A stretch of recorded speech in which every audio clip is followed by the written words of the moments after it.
Hello everyone. I would like to share with you one of the legendary world receiver from the Sony SW1 produced in 1987. It was under production till 1995.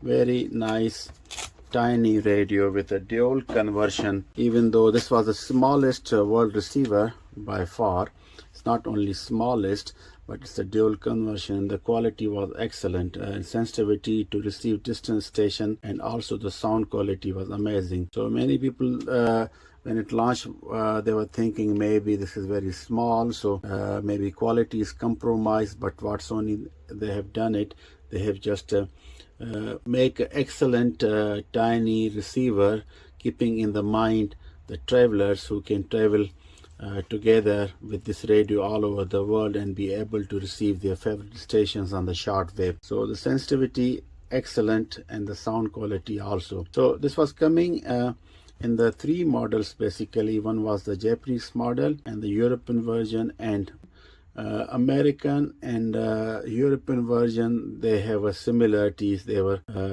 tuning from 88 to 108 FM. The Japanese version and the version which was meant to be sold in the Asia cover from 76 to 108, and this one is the same from 76 to 108, and a lot of excellent features. So it was selling in two packaging. One is this business packaging which covers a lot of accessories, including this external antenna module AN101 together with this antenna controller. I will describe how will it work, and this earpiece and the power supply, then booklet and the waveguide and the soft case for the radio. And there were other packaging which was just a paper packaging with a not with box like that, and that you have only the power supply, the operating manual, waveguide and the earpiece. The antenna modules were not included. AN101, there was just a wire antenna was included. So this was the expensive model, but with the time that like all other Sony radios of that era, this model also suffered from the electrolytic capacitor. With the time they get just dried out, especially the radio produced from 1987 to 1990, they were all in 10 years, 15 years showing the symptoms of the bad electrolytic capacitor. The further model from 91 and onwards, Sony has realized that problem, and they use Panasonic electrolytic capacitor, which is better quality, and those are still working fine. And this radio is one of that series. And the previous one, they use some other electrolytic capacitor, they went bad. This Panasonic, they will go also bad, but they require more time. You just can imagine, this was released in 1993. Till date it's working perfect, no issues. But the key is that you have to power it up and use radio time to time. If you just store it, then they will go even bad. Electrolytic capacitor, basically the way they work, it has to be, when you use their particles, the electrolytics are getting charged. So the process of capacitance is charging and discharging. So you need to make sure that on and off you used your radio, so it doesn't go bad if you are a collector. But if you are just a listener, then radio will be in your service as long it will break. And of course, for constantly using later part, they go bad. This is the tendency of the electrolytic capacitors, but the good quality one, they suffer less. So the frequency coverage for the long wave is from 150 to 528 kilohertz, and then the medium wave starts from there up to 1.6 megahertz, from 1.6 megahertz to 30 megahertz, the short wave. So on the AM spectrum, you can tune from long wave till the end of short wave, a 10 meter band, non-stop, so without any hindrance. But yeah, and the European version basically was up to 26.100 megahertz. It was a European version, and the box was This packaging was called SW1E. The radio is the same, but because of packaging and external accessories. This radio works on the 2A size batteries, so basically 3 voltage, and I can just show around how it look like, then we can do the test. So this is the front pane. On the top you have a light and on off button. This is the hard button. You have turn on, and then you have the on off button, soft button here, and on the side you have volume control, you have tone control for news and music, you have headphone out and earpiece out, and you have the power input. On the left side you have the sensitivity for DX and local, and this is a line out for recording, but at the same time this is also for the connector antenna controller also. So this same line in you can connect such as like this, and you can see that antenna is I can show you a little bit.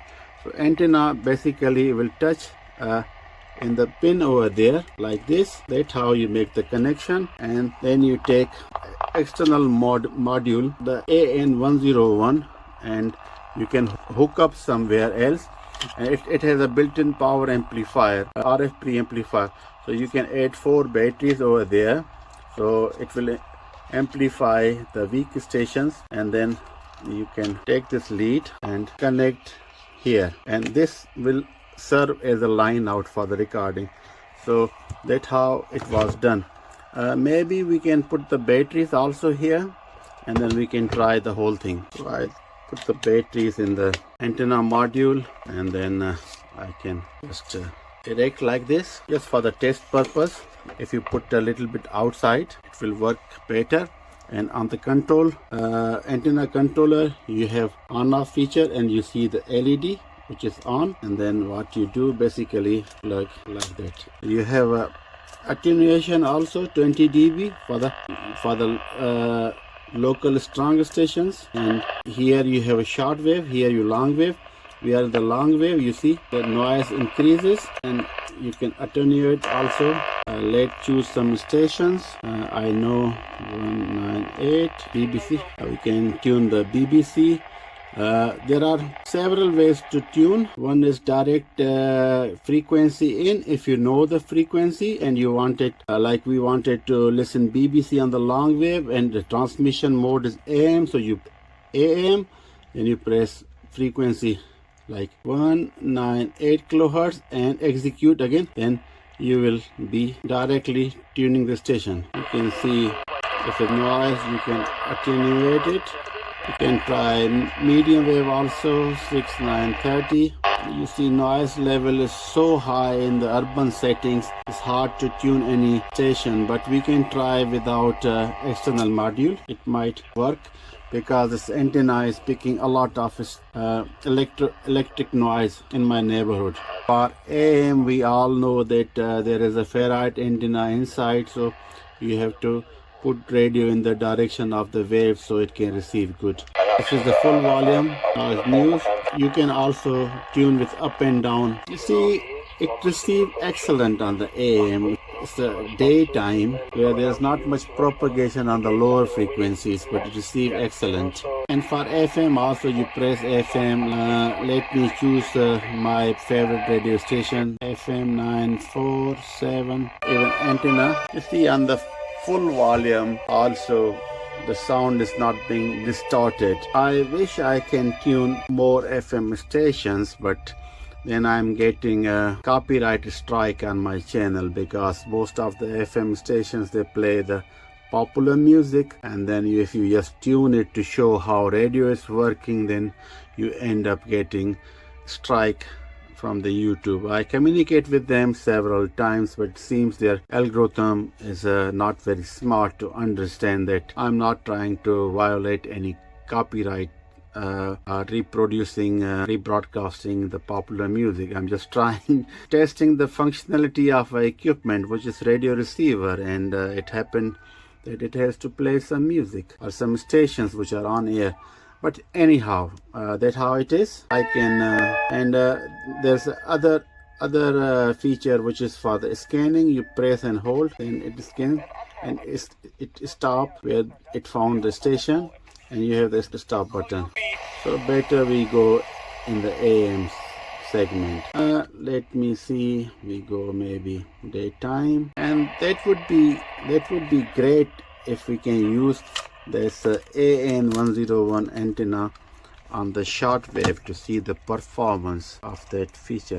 Not much activity going on. Go on 25, okay, 11, 25 meter band, 1 meter band. External antenna is working good, but regardless, this external antenna, which can be hooked outside the apartment balcony and bring the cable and attach like that for the trying to listening the distance station, the built-in telescopic antenna is also sufficient enough to receive strong stations, even weaker stations in the high propagation times. And try 72. Let's see any activity there. We found some station on 25 meter band, 1160-45, AN101. Let's see, maybe better.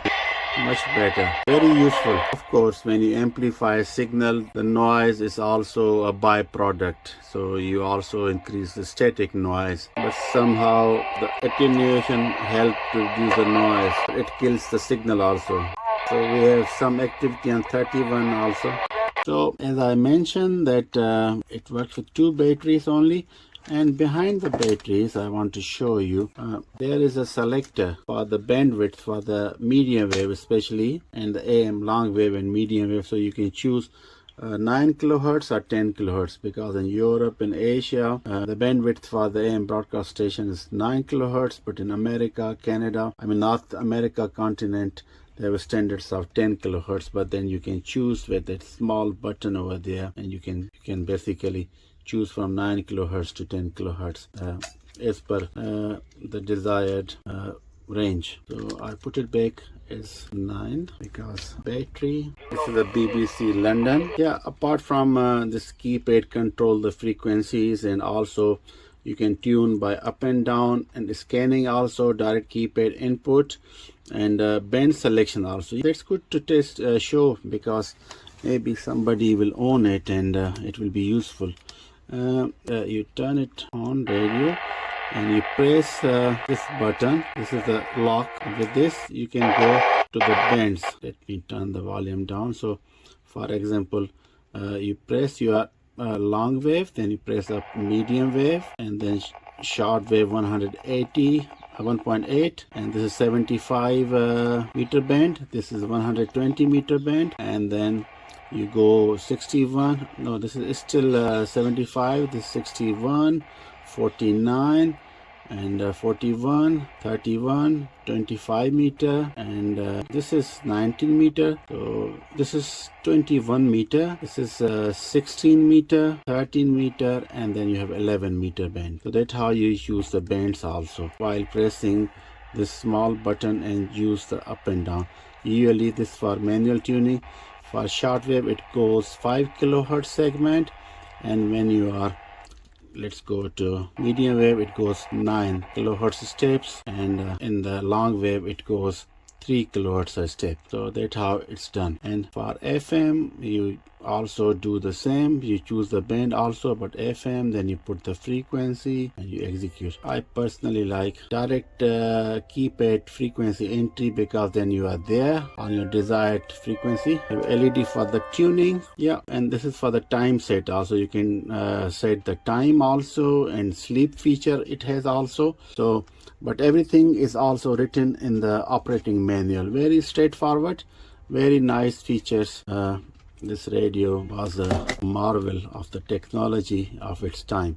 Thank you very much for watching. I hope I covered everything, but if you would like to know a little bit more about it, what exactly you wanted to know, which I miss it, did not cover it, please ask me in the comments. Then I'll try to describe it. If it's needed, I can do the entire new video to cover that aspect also for this radio. I hope you like it. I know there is also a big fan club for the Sony world receivers, and I hope this small contribution making this video will contribute and be helpful for those hobbyists. Thanks a lot. Until next time. Bye bye.